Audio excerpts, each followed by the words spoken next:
Salut les amis, c'est Charles Gauthier, j'espère que vous allez bien et que vous êtes en grande forme en ce jeudi 2 avril 2020. On est toujours confinés, je suis donc toujours au bureau. On avance sur plein de sujets cette semaine, je t'emmène avec moi pour te partager les enjeux de cette journée. Bienvenue.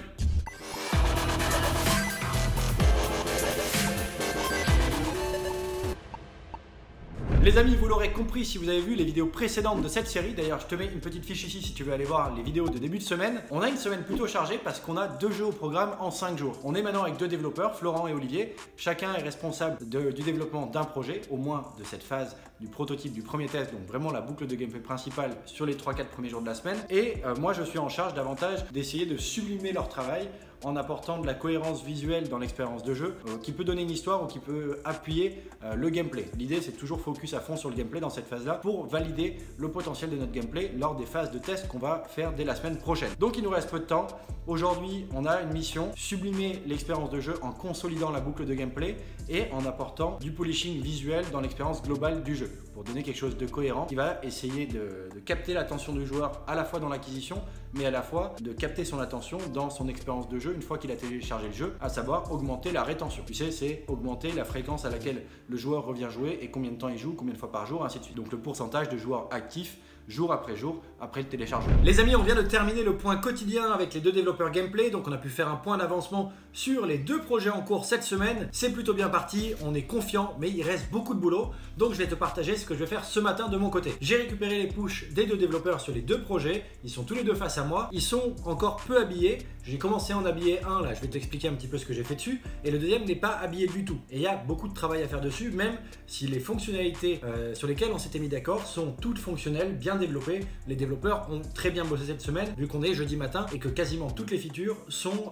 très bien implémentées. Moi, il va me rester à faire du réglage sur ces features pour faire en sorte que l'expérience de jeu soit cohérente, sympathique et corresponde à ce qu'on voulait donner aux joueurs. Et moi, je vais après envoyer les paramètres à mes développeurs pour qu'ils les intègrent sur la version master. Donc mon rôle ce matin va être un petit peu de consolider complètement cette expérience en amenant du polishing sur les réglages des features. Ça, c'est un premier point. Un deuxième point, ça va être d'habiller visuellement en ajoutant un thème, un décor, une direction artistique à nos jeux et en choisissant bien les couleurs pour les matériaux qu'on veut mettre sur les différents objets. Je vais également jouer sur les lights, donc la directional light, on a toujours une directional light dans nos scènes et on a également l'ambient light, la lumière générale. Je vais essayer de jouer sur des bonnes teintes de couleurs pour donner des jeux contrastés, des jeux sympathiques dans les tendances actuelles et qui sont agréables à regarder. C'est toujours plus sympa de jouer à un jeu qui est sympathique, même si on reste sur des tendances abstraites ou des choses comme ça. Ça n'empêche pas qu'on puisse travailler les couleurs pour donner une expérience très agréable. Et troisième point qui est quand même lié à l'aspect visuel, mais qui va rejoindre également l'aspect boucle de jeu principal en amenant du feedback, je vais travailler sur les VFX des 2 concepts pour appuyer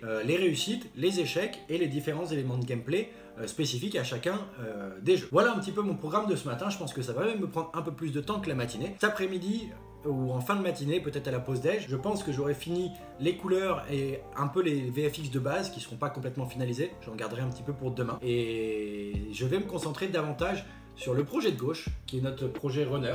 Et ce projet runner, pourquoi je vais me concentrer dessus? Il va demander beaucoup plus de travail que l'autre. L'autre ne demande que très peu de level design. Celui-ci va demander beaucoup de level design pour être capable d'avoir une expérience de jeu sympathique et fun. Et donc, en l'occurrence, ici, je vais partir des bases du runner, à savoir la vitesse d'avance du joueur, ses vitesses de déplacement latéral, ses hauteurs de saut potentielles et longueur de saut également. Et je vais construire des moments de gameplay qui sont fun, qui sont intéressants en fonction des actions possibles dans le jeu. Nous, notre joueur, il peut prendre des boosts, il peut sauter, il peut changer de direction, aller sur d'autres couloirs en gros de son runner, et l'idée c'est de pouvoir faire en sorte d'amener de la variété visuelle, d'amener de la variété dans l'expérience de jeu en fonction du level design. Placer un saut à tel endroit, peut-être dans une nouvelle section le placer à un autre endroit, amener de la variété.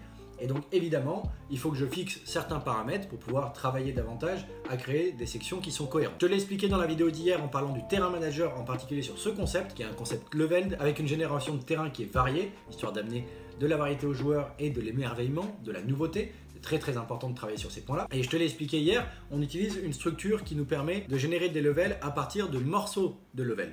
Ces morceaux, on les appelle des sections. Et chaque section, elle commence par une partie un petit peu neutre, termine par une partie un petit peu neutre, histoire que toutes les sections puissent être compatibles et s'enchaîner aléatoirement comme on veut. Et entre ces 2 parties neutres, il y a une partie de gameplay qui sera intéressante. On va axer peut-être plus sur un aspect du gameplay plutôt qu'un autre. Par exemple, une section où il y a davantage le saut, peut-être une autre où c'est davantage le double saut, une autre où c'est une glissade, une autre où c'est faut se décaler vers la droite ou vers la gauche. Bref, ça va dépendre évidemment des gameplays que vous avez dans votre jeu. Nous en l'occurrence, on va essayer d'adapter en fonction des features qu'on a mis en place dans notre gameplay. Je peux pas rentrer dans le détail de tout ce qu'on a mis dans notre gameplay malheureusement, mais je t'en parlerai dans les prochaines semaines quand j'aurai les résultats des tests. Les amis, on est début d'après-midi, j'ai pu pas mal avancer en cette fin de matinée et sur la pause déj. C'est plutôt cool, je pense que j'ai des pistes intéressantes. Je te partage quelques screenshots pour te montrer ce que j'ai pu essayer. Je t'invite à me dire également en commentaire ce que tu as pu penser de ces screenshots. Je peux pas t'en montrer plus, je suis désolé, j'espère que tu comprendras. Tous les concepts que je vous partage en temps réel sont des concepts pour lesquels je suis en relation avec des éditeurs. Donc par souci de confidentialité, je n'ai pas le droit de partager ce qu'on est en train de faire dessus. Donc je t'explique un petit peu les grandes lignes de ce qu'on fait pour te partager le quoi et le pourquoi on fait ça. Et j'estime que c'est le plus important. Le comment, je t'invite à aller voir sur YouTube ou d'autres aspects. Il y a plein de vidéos sur tous ces sujets. J'ai pas envie de transformer cette chaîne en mode comment faire ABCD, surtout sur les projets en cours où je peux rien te montrer. Donc je t'explique plutôt notre logique. J'espère que tu comprendras et je t'invite à réagir dans les commentaires pour me dire ce que tu penses du travail fait jusque-là sur les deux concepts de cette semaine, avec évidemment ce que je peux seulement te partager maintenant. Je t'invite également à t'abonner à la chaîne si c'est pas fait, parce que du coup dans quelques semaines, quand on aura les résultats des tests et que j'aurai le droit de pouvoir vous partager des choses sur ces concepts n'étant plus liés avec les éditeurs, ou alors que je serai toujours lié mais que le jeu sera en ligne, et ben je le ferai avec grand plaisir. Donc abonne-toi à cette chaîne, tu pourras en savoir plus sur tous les concepts au fil de l'eau et au fil des semaines. Les amis, dernier petit point dont je voulais vous parler, parce que certains m'ont évoqué cette question: pourquoi il n'y a pas de son dans nos jeux? Et ben c'est très simple, surtout pour des phases de test, tant qu'on n'a pas un gameplay qui est concluant, qui a fait ses preuves. Pour nous, le sang, eh ben le sang, hein, c'est le sang, frère. Le son n'est pas si important que ça. Évidemment, ça peut amener un plus, mais du coup, quand on a que 5 jours pour faire un jeu, bah, intégrer des sons, on les met de côté pour le moment. On s'en occupera plus tard si le projet a du potentiel. On remplace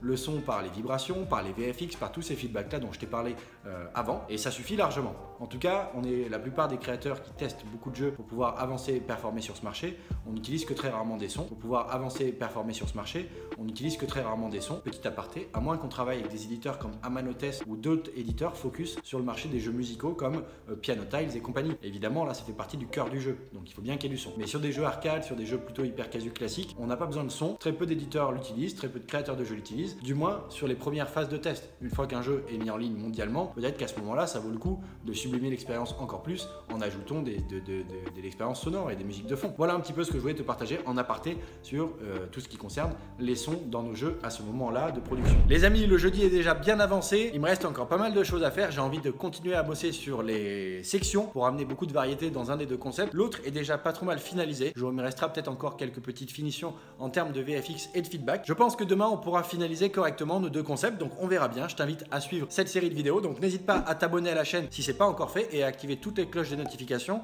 parce que je sors une vidéo par jour en ce moment à 20 h tous les soirs, et en plus je suis en live cette semaine tous les soirs à 21 h sur YouTube également. Donc ce soir on parlera de notre jeu Build a Game. Je te mets une petite vidéo autour de moi pour que tu vois de quel concept je parle. C'est un jeu très satisfaisant qui utilise des mécaniques très satisfaisantes parce qu'il y a des tendances sur le marché sur ce type de jeu. Donc on parlera également des tendances de ces mécaniques sur le marché actuel. Donc on se retrouve ce soir à 21 h pour parler de ça. Et enfin, n'oublie pas que ce dimanche 5 avril, j'anime un atelier en ligne dans lequel je vais te présenter pas mal d'informations très intéressantes et très précises pour que tu puisses partir de cette journée avec un plan d'action précis qui te permettra d'assurer les prochaines semaines si tu veux réussir dans l'industrie des jeux vidéo mobiles. Voilà, je t'ai mis toutes les infos dans la description, n'hésite pas à aller voir, et je t'invite bien évidemment à me marquer en commentaire toutes les questions que tu peux avoir sur les sujets que j'ai abordés aujourd'hui, ou à simplement me laisser un petit message pour me dire qu'est-ce que tu as pensé de cette vidéo. Je te remercie de m'avoir écouté, c'était Charles Gauthier, fondateur de Hurtbox Games, en direct des bureaux pendant le confinement. Je te dis à ce soir 21 h pour le live, et à demain pour la prochaine vidéo. Ciao.